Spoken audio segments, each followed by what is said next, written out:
आता इथे जे काही म्हणजे सेटलमेंट झाली सगळी बिनविरोध आले सगळे, त्यामुळे नुकसान किती झालं बघा. आर्थिक नुकसान पण भरपूर झालं. हे जे काही प्रचारच्या वेळेला जे काही मागे माणसं फिरत होती त्यांचे दिवसाचे 1,000-500 रुपये गेले. त्यांचा वडापाव गेला, पाण्याची बाटली गेली, संध्याकाळी जी काही चपटी मिळायची 90 ती गेली, आणखी नळी पण गेली.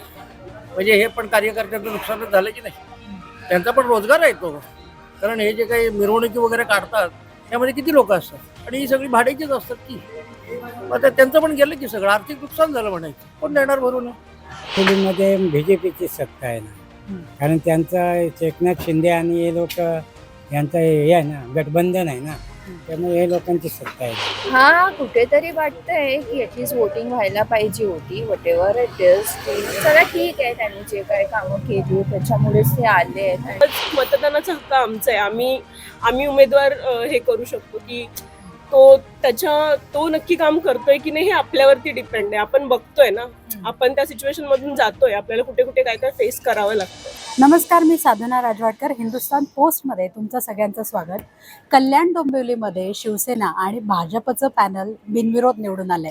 पण हे बिनविरोध पॅनल निवडून आल्यामुळे नेमका काय फरक पडणार आहे, प्रत्येक प्रभागामध्ये नेमक्या काय समस्या आहेत, हे जाणून घेण्यासाठी आम्ही पोहोचलोय आज म्हात्रे नगरमध्ये.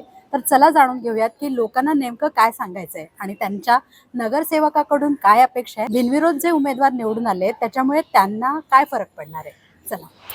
पण आता बिनविरोध निवडून आले तर तुमचं मतदानाचा हक्कही राहून घेतला असं वाटत नाही तसं का? आहेच, पण ठीक आहे. आणि ज्यांना त्यांनी नोटावरला मत द्यायचं असेल की आम्हाला हा कॅन्डिडेटच नकोय, तर मग त्यांचं काय?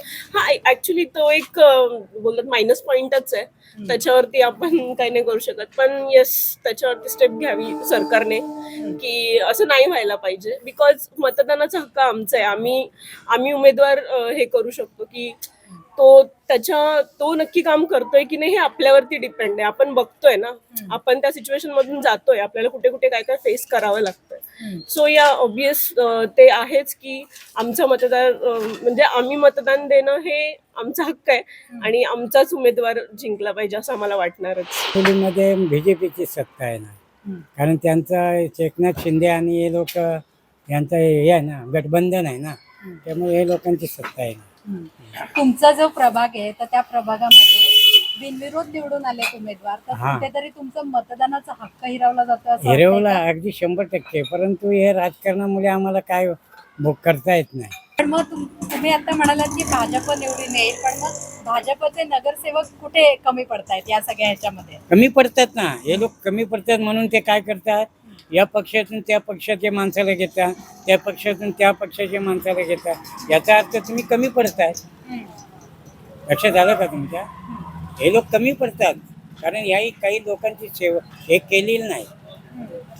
आणि आताच तुम्ही बोललात इकडून तिकडे जात आहेत, तिकडून इकडे जात आहेत, मग निष्ठावंत जे पक्षाचे कार्यकर्ते आहेत ते कुठे संपत चाललेत का? आणि संपत चालले. लोकांसमोर गोंधळ आहे का की कुठे मत द्यावं? उदाहरणार्थ तुम्हाला मी सांगतो, मुंबई यांना घ्यायचे आहे, बरोबर आहे, परंतु ते जास्तीत जास्त उभा ठाकरेच्या याच्यावर जास्तीत जास्त ते प्रहार करतात. कोण? BJP-वाले म्हणा, शिवसेनेवाले. आता ही शिवसेना फुटलेली आहे शिंदेची, खरी शिवसेना उद्धव ठाकरेंची असं आहे. पण मग आता हे सगळं जे विभाजन झालंय, इकडून तिकडे लोक जात आहेत, या सगळ्या गोंधळानंतर पुढे काय होईल असं वाटतं तुम्हाला? पुढे काय नाही, हे असंच राहणार. दादागिरी यांची राहणार, हे पाहिजे तसं त्याला हे करणार आणि ते यांच्या पुढे कोण काय बोलणार नाही. असं आहे, हे लोकांचं एकदम अन्याय चालू आहे अक्षरशः. कारण मत द्यायचाच अधिकार नाही म्हटल्यावरती आम्ही गेलोच ना सगळे. म्हणजे सगळेच मतदार गेले, त्यांची काय म्हणजे गरजच नाहीये त्यांची. असाच प्रकार झाला तो. लोकशाही म्हणा, कारण कागदोपत्री आहे सगळं. तर हे सगळं फक्त कागदोपत्री, बाकीचं काही नाही. सेटिंग अगोदरच झाली. आता इथे जे काही म्हणजे सेटलमेंट झाली सगळी बिनविरोध आले सगळे, त्यामुळे नुकसान किती झालं बघा. आर्थिक नुकसान पण भरपूर झालं. हे जे काही प्रचारच्या वेळेला जे काही मागे माणसं फिरत होती त्यांचे दिवसाचे 1,000-500 रुपये गेले. त्यांचा वडापाव गेला, पाण्याची बाटली गेली, संध्याकाळी जी काही चपटी मिळायची 90 ती गेली, आणखी नळी पण गेली. म्हणजे हे पण कार्यकर्त्यांचं नुकसानच झालं की नाही. त्यांचा पण रोजगार आहे तो. कारण हे जे काही मिरवणुकी वगैरे काढतात त्यामध्ये किती लोक असतात आणि ही सगळी भाड्याचीच असतात की.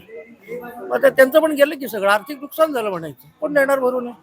जे बिनविरोध निवडून आलेत उमेदवार तर त्याच्याविषयी काय नाही वाटतं? त्याच्यावर आपण काही करू शकत नाही. ती कायद्यामध्ये ती प्रोव्हिजन आहे ती इम्प्लिमेंट केली जाते. मला असं वाटतं की तिथे पण मशीन असायला ठेवायला पाहिजे आणि काही लोकांना नोटामध्ये वोट द्यायचा असेल तर देता आलं पाहिजे, पण ती कायदा त्याच्यासाठी बदलायला पाहिजे. तो कायदा जोपर्यंत बदलत नाही तोपर्यंत आपण डिमांड नाही करू शकत. आता जे बिनविरोध निवडून आलेत उमेदवार तर त्याच्याविषयी काय वाटतं? नाही तिथे त्यांना विरोधच नाही तर मग काय तर हक्क प्रश्नच येत नाही.